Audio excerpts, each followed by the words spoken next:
Then guys, nagluluto tayo ng paksiw na isda. At nag-gayat lang tayo ng ano dyan, bawang. Luya. Kaya natin ng maninipis. Sibuyas. Medyo malaki pa lang ginamit ko dyan.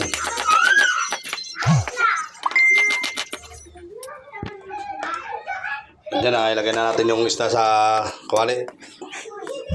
Dalawang klase pa lang isda yan, ginamit ko dyan. Hindi ko alam kung anong tawag dyan. At dyan, nilagay ko na yung mga ricado natin. Isama-sama na natin yan. Tsaka naglagay ako ng paminta. Tsaka asin. At dyan, nilagay ko na rin yung sili tsaka talong. At nilagyan ko na rin ng suka. Ayan, ayos na yan. Tsaka lagyan na rin natin ng tubig. Para hindi ganun kaasim. Yan, pakuluan na natin. At yan, yung unang kulo niya. Panulit natin.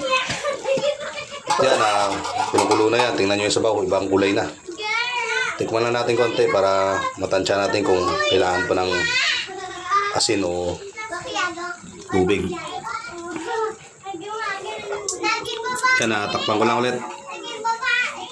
At yan, medyo konti na yung sabaw. Lagyan ko na ng konting mantika lang. At yun, pwede tayo kumain. Finished product natin.